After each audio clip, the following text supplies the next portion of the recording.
Myanmar Thailand में भूकंप से तबाही के सदमे से अभी दुनिया उभर भी नहीं पाई कि जापान ने एक नई चेतावनी जारी कर दी। जापान की सरकारी एजेंसी की रिपोर्ट के मुताबिक एक मेगाक्वेक यानी महाभूकंप आ सकता है जो एक झटके में 3 लाख से ज्यादा लोगों की जान ले सकता है और इससे समुद्र में सुनामी उठेगी और कई देशों में व्यापक तबाही मचाएगी।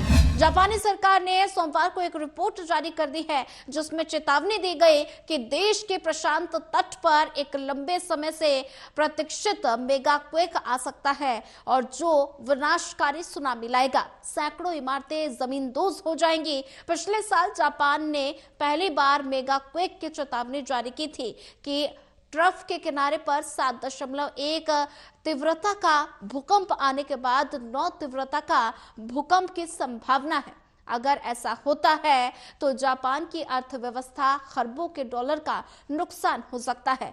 एक तरह से देखें तो जापान का आधा जीडीपी नष्ट हो जाएगा। इसलिए इससे निपटने के लिए अभी से तैयारियां तेज हो गई हैं और रिपोर्ट्स के मुताबिक अगर 9 की तीव्रता वाला भूकंप आया तो 13 लाख लोगों को बाहर निकलना पड़ सकता है और ये जापान की कुल जनसंख्या का 10% होगा। और अगर ऐसा भूकंप सर्दियों में देर रात के समय आता है तो सुनामी और इमारतों के गिरने से 2,98,000 लोग अपनी जान गंवा सकते हैं। जापान दुनिया के सबसे खतरनाक जोन में है और यहाँ समुद्री क्षेत्र में 8 से 9 तीव्रता का भूकंप लगभग 80% संभावना है और ये टर्फ जापान के दक्षिण पश्चिम प्रशांत तट से लगभग 900 किलोमीटर तक फैला हुआ है, जहां फिलीपीन सागर प्लेट यूरेशियन प्लेट के नीचे धंस रही है। जमा हो रहे टेक्टोनिक तनाव के कारण लगभग हर 100 से ज्यादा 150 साल में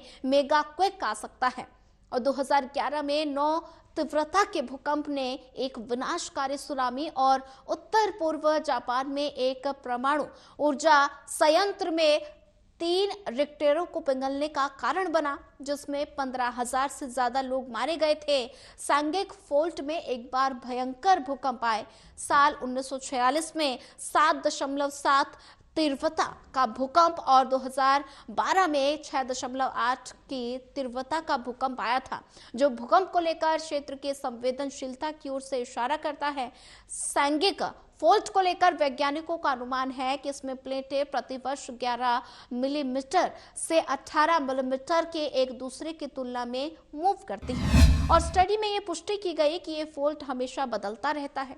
समय के साथ तनाव बढ़ जाता है और जब ये तनाव अचानक निकलता है तो भूकंप का कारण बनता है।